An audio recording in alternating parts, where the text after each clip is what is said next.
Kjo është pjesë e hetimeve, unë nuk kam asnjë dieni për këtë dhe nuk mund bëj asnjë koment për gjysmën vërteta që dalin lart e poshtë. Do bëhen hetime, do bëhet proces, do bëhet gjykim, është proces që do t'rregojë në fund, por di një gjë, që në krye të skuadrës Akshit është një grua që ka respektin tim të padiskutueshëm, Linda Karçanaj, e cila sot është mas sigurie në një shtëpi me qera ku jeton, pasi ka jetuar deri pak vite më parë në shtëpinë që dikur ishte e prindërve në një apartament të kohës komunizmit.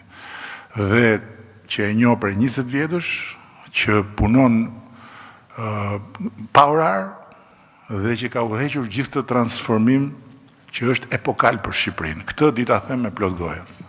Kështu që në këtë pikë, po, është protagonistja kryesore e transformimit digital të Shqipërisë, me një respekt absolut ndërkombëtarisht në të gjitha këto institucione dhe në të gjithë sferë.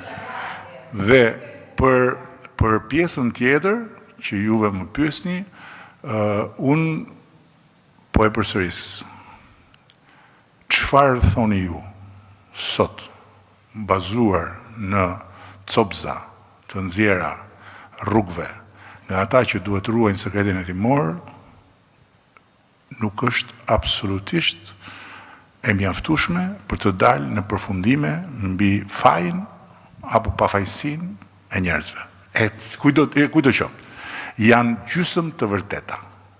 Ose janë, jo gjysmë, po janë çerek të vërteta, sepse gjëja është shumë më e madhe, nxjerrët një copë këtu, nxjerrët një copë atje, dhe kjo është e njohur, ka ndodhur edhe në vende të tjera. Ushqehet publiku me këto gjëra për të dënuar në sytë e opinionit njerëz që kanë të drejtën të prezumohen pafajshëm deri kur t'i dënojë gjykata. Degenerohen në publik, krijohet ideja që këtu ka një gjë të madhe, që këta njerëz janë kështu, që ky është llum, që këta janë llum, që këtu llum, atje llum, dalin dhe këta pastaj të kapakët e tenxhereve ndarke që marrin paga maramëndse të padeklaruara, dhe që pastaj flasin për pensionistët, ndërkohë që nuk ju paguajnë pensionistëve atë që ju takon pensionistëve nga rroga e tyre, edhe vazhdon historia. Unë nuk marr pjesë në këtë histori. Unë thjesht dhe vetëm jam në dispozicionin tuaj si personazh që të më fusi në tenxhere nga mëngjesi deri në darkë. Po mos harroni një gjë, mua çfarë nuk më vret vetëm më forcon. Këtë keni parasysh. Kështu që po doni të më dobësoni, mos tentoni të më vrisni. Flas të më vrisni metaforikisht, se larg qoftë fizikisht, se atë pastaj nuk e kemi në dorë, po flasim për këtë që ju keni në dorë. Urdhëro. Ola Luku nga Vision Plus. Zoti Kryeministër, a jemi ne gati si vend për të nisur me procesin e mbylljes së negociatave 6 mujorin e parë të 2026-s? Faleminderit. Po të shikojmë a jemi gati as jemi gati. Unë di që unë nuk e kam nxjerrë nga xhepi, siç thoshin tenxheret në kohën e fushatës. I mbani mend tenxheret apo jo?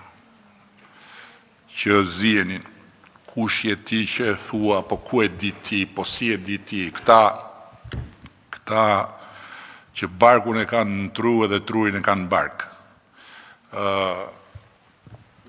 Dhe vërteta është që Komisioni Evropian, pra ata që kanë dorë të ndjekin, të hapin dhe të mbyllin, na ka vënë tavolinë marrëveshjen dhe kemi bërë marrëveshje. Në 2027, deri në fundin e 2027, duhet t'i mbyllim. Por natyrisht ne duhet bëjmë pjesën tonë. Kështu ne do bëjmë pjesën tonë, ata do bëjmë pjesën e tyre, tenxherët do bëjmë pjesën e vet, edhe të gjithë do përgjigjen për secilën pjesë. Përgjigjen tenxherët e marrin në zgjedhje, kuptohet, kështu që do kemi zgjedhje prapë, do shohim. Edhe një pyetje sa i takon drejtimit të Bashkisë së Tiranës, prej muajsh kryebashkiaku ndodhet në paraburgim.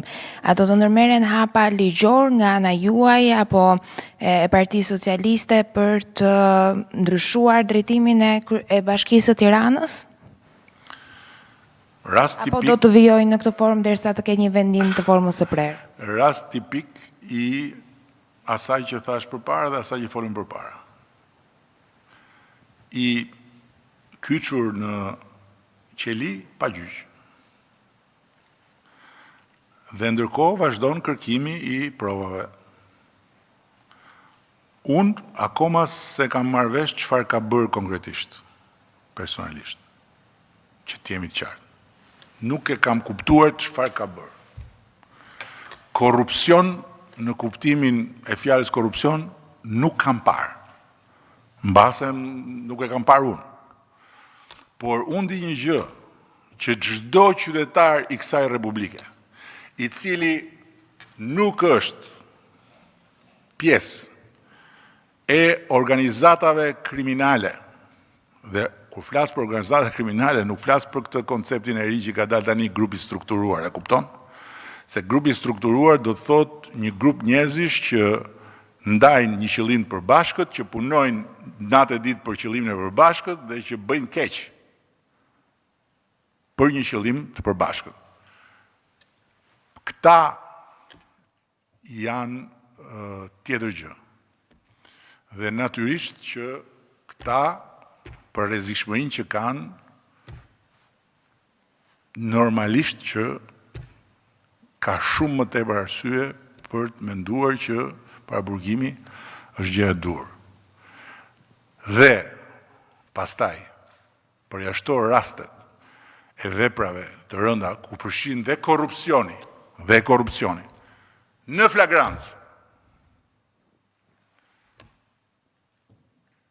që përsëri është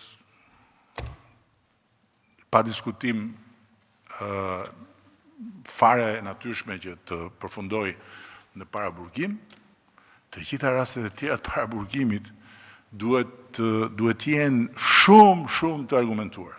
Shumë të argumentuara. Unë argumenta paraburgim, përveç se ashtu si thot Këshilli i Evropës, nuk kam parë. Gjërat përgjithshme, rrezik për prishje provash, rrezik për intimidim, siç ja bënin Hashim Thaçi, rrezik për intimidim e morën nga zyra, e rrasën brenda pa i ngritur akuzë akoma, e kupton? Pastaj doli akuza, është akoma atje. Po dali pa fajshëm, ç'a do ndodhi? Kush ja kthen ato vite mbrapsh?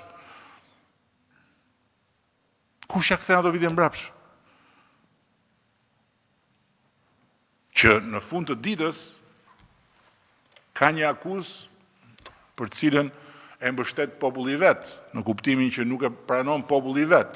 Po kur akuzohesh për gjitha të zezat dhe në fund del që s'të provojnë asgjë, kush ta kthen jetën mbrapsh? Kështu që rast tipik.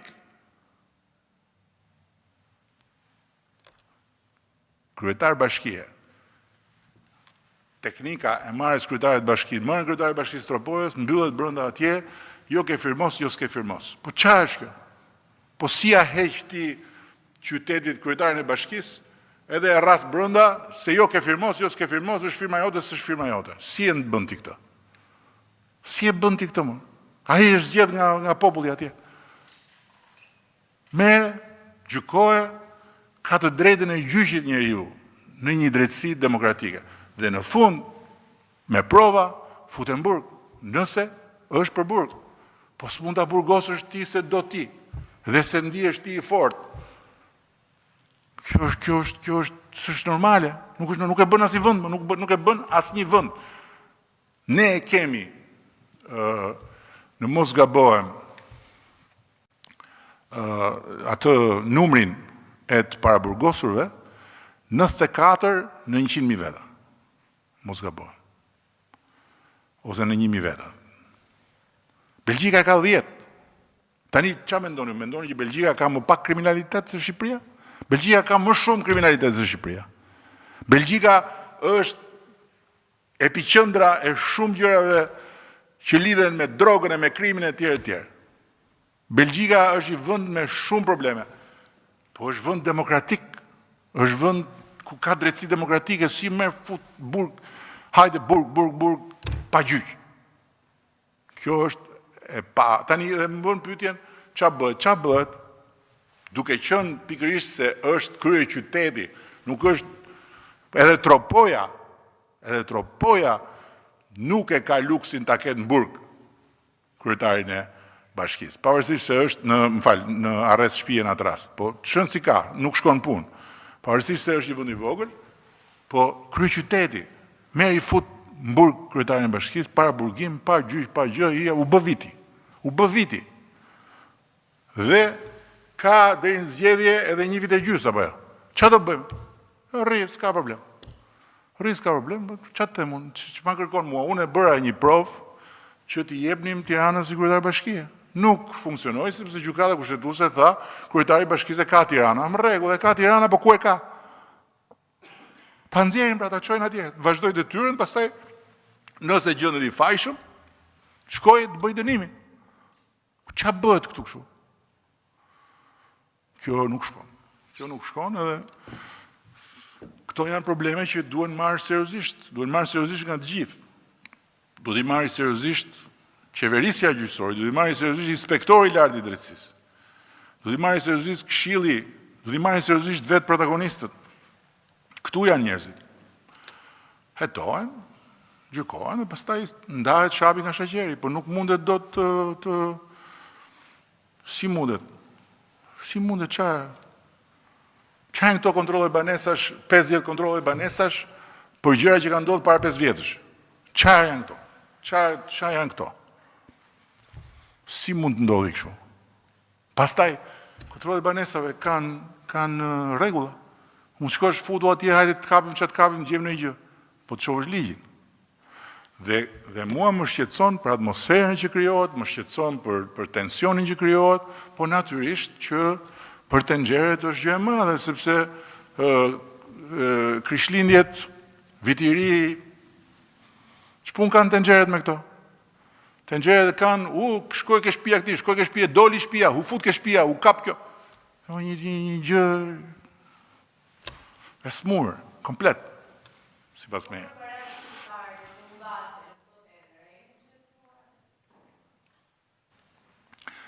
Tani që ta mbyllim me sukses këtë konferencë, paratë e shqiptarëve janë ato që rrisin pagat. Rritje e vazhdueshme e pagave. Paratë e shqiptarëve janë ato që i kanë bërë pagat e ushtrisë shqiptare më të lartat në rajon, edhe më të larta se sa ushtria e Serbisë.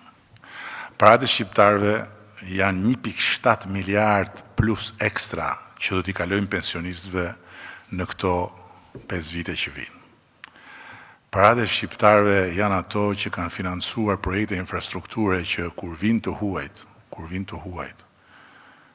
që i kanë bërë këto projekte me BN, thonë si ka mundësi që ju i bëni këto projekte dhe nuk jeni në Bashkimin Evropian. Në kuptimin që çfarë janë këto? Këto janë paratë e shqiptarëve. E kupton? Kështu që a ka këtu probleme me korrupsionin edhe me keq administrim? Po patjetër që ka, po ku nuk ka?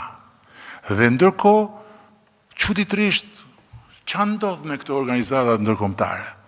Ç'a ndodh me këto institucione ndërkombëtare që thonë që ç'a ndodh me Komisionin Evropian që thotë Shqipëria është lider në rajon për menaxhimin e financave publike? Ç'a është menaxhimi i financave publike? Është menaxhimi i parave shqiptarëve. Pse thon ata? Si ka mundësi që këtë narkoshtet dhe këtë lumb të madh në mes të Europës dhe këtë vend ku të gjithë vjedhin, si ka mundësi që gjithë këto institucione që shohin vrimën e gjilpërës nuk e shohin? Si ka mundësi? Apo i ka kapur narkoshteti dhe këto? Shqipëria nuk është e imja, është edhe e imja, po është e imja sa që është dhe e juaja. Dhe sa që është e prindërve tuaj, dhe sa që është e fëmijëve tuaj nesër, dhe jini një çik më të kursyer me Shqipërinë. Pak më të kursyer, mëse po flasim për Shqipërinë. A e kupton? Por jini pak më të kursyer me Shqipërinë.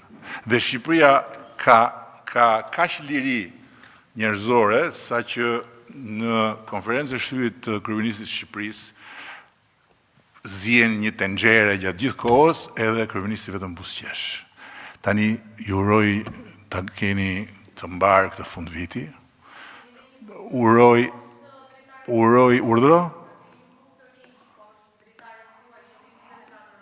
Po shko dhe ti aty poshtë dritares. Shko dhe ti poshtë dritares aty se mos se po atëherë çfarë problemi keni? Çfarë halli keni?